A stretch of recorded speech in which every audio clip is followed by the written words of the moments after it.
आज वही जयललिता तमिलनाडु की मुख्यमंत्री हैं।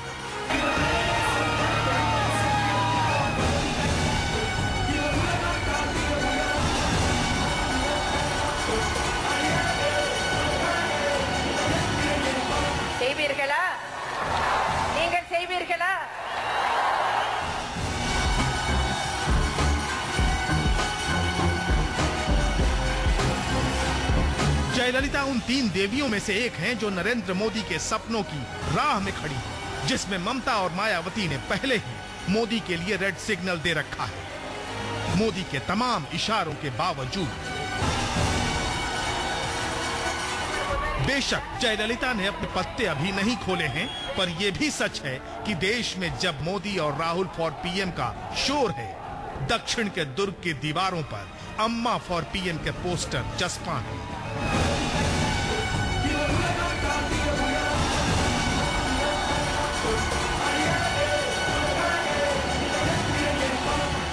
वैसे तो मोदी से जयललिता की करीबी मानी जाती थी, लेकिन भविष्य की वैकल्पिक राजनीति के ताने बाने में अपने नाम की लॉटरी निकलने की उम्मीद ने जयललिता को भी दावेदारी जताने का मौका दे दिया है।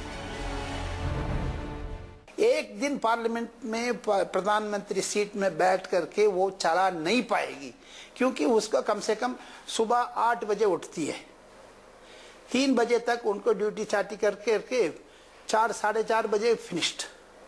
वो अभी चीफ सेक्रेटरी डीजीपी से बात नहीं करती है, सिर्फ इंटरकॉम में बात करती है। क्या राजनीतिक देश में चला पाएगी? ये एक बजट में भी उसको पसीना छूट जाएगी, नहीं आएगी दिल्ली में।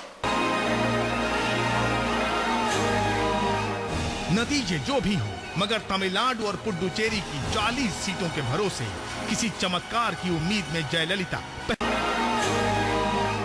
नतीजे जो भी हो, मगर तमिलनाडु और पुडुचेरी की 40 सीटों के भरोसे किसी चमत्कार की उम्मीद में जयललिता पहली बार दिल्ली के तख्त पर नजर गड़ाए बैठी हैं।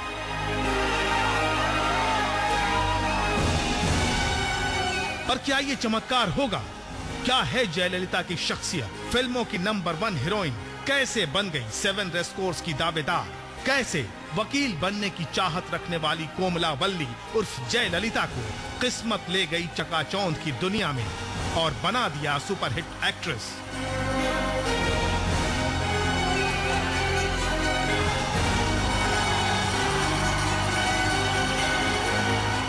क्या है जयललिता की रियल लाइफ जो किसी फिल्मी कहानी से कम नहीं? ये जानने के लिए हमें उनकी जिंदगी के पन्ने पलटने होंगे।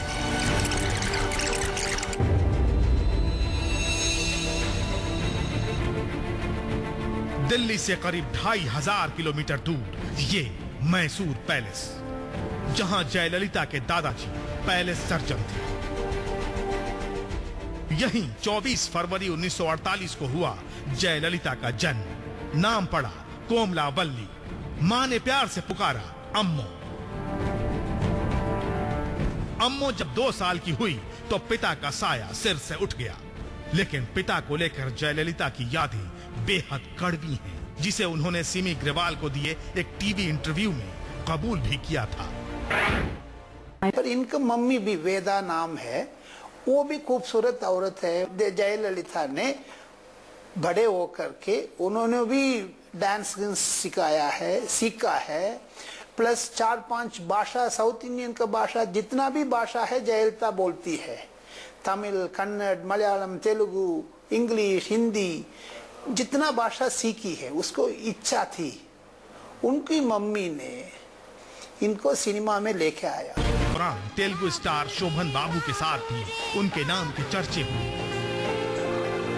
साल 1980 में जयललिता की जिंदगी में फिर एमजीआर की वापसी हुई, लेकिन फिल्मों में नहीं, राजनीति में। एमजीआर जब राजनीति में सक्रिय थे उस वक्त वो डीएमके में थे। डीएमके संस्थापक अन्नादुरई की मौत के बाद जब करुणानिधि 1969 में डीएमके के अध्यक्ष बने, उस वक्त भी एमजीआर डीएमके में थे। लेकिन मतभेद के बाद उन्होंने डीएमके से अलग होकर एआईएडीएमके नाम की एक अलग पार्टी बनाई 1972 में, और उसके ठीक 5 साल के बाद वो तमिलनाडु के मुख्यमंत्री भी बन गए।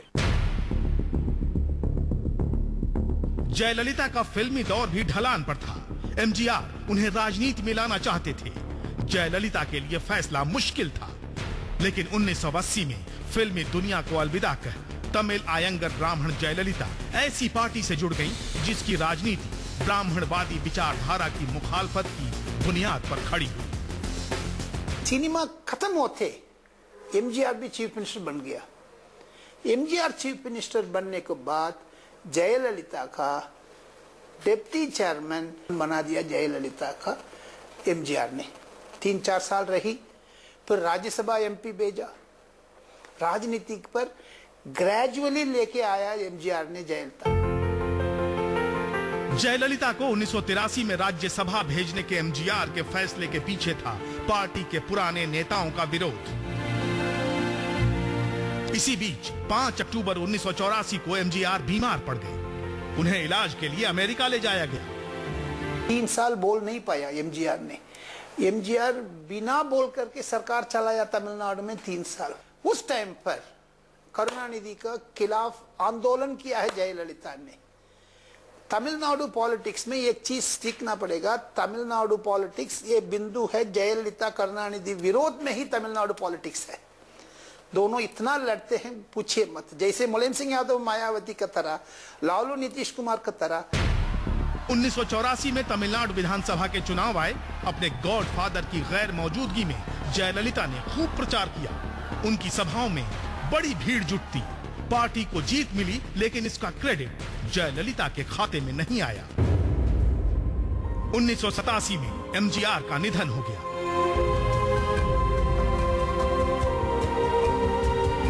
शोकाकुल तमिलनाडु का चप्पा चप्पा रो रहा था।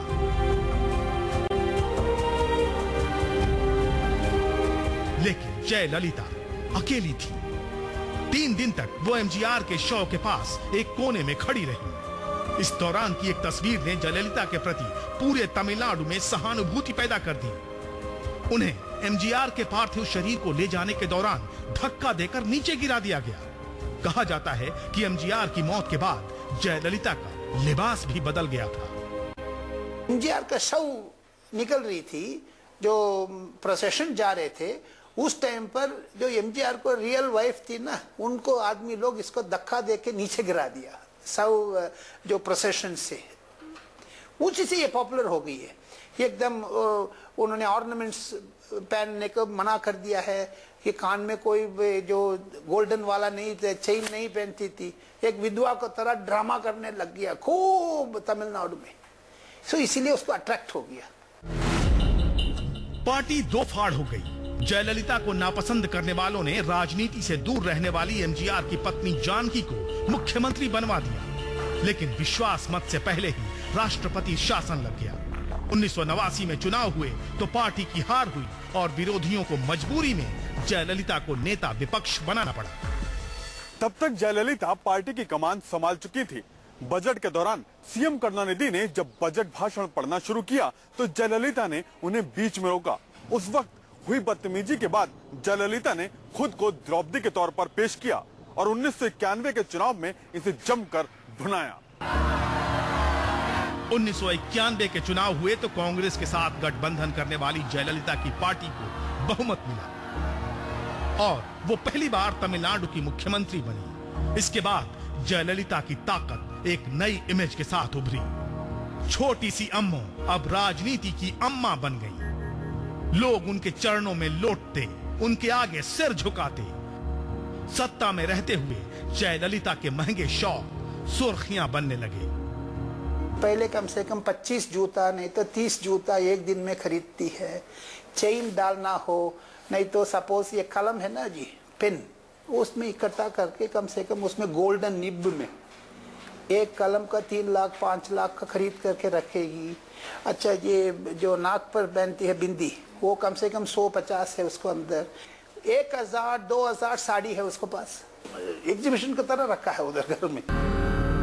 सोने चांदी, गहने, सैकड़ों साड़ियां और महंगी बिंदियां अभी विवादों को तूल दे ही रही थीं। तभी जयललिता की खास दोस्त शशिकला के भतीजे की शादी ने बड़ा विवाद खड़ा कर दिया, जिसे जयललिता अपना बेटा मानती थी। आरोप लगे कि शान और शौकत के भतीजे की शादी ने बड़ा विवाद खड़ा कर दिया, जिसे जयललिता अपना बेटा मानती थी।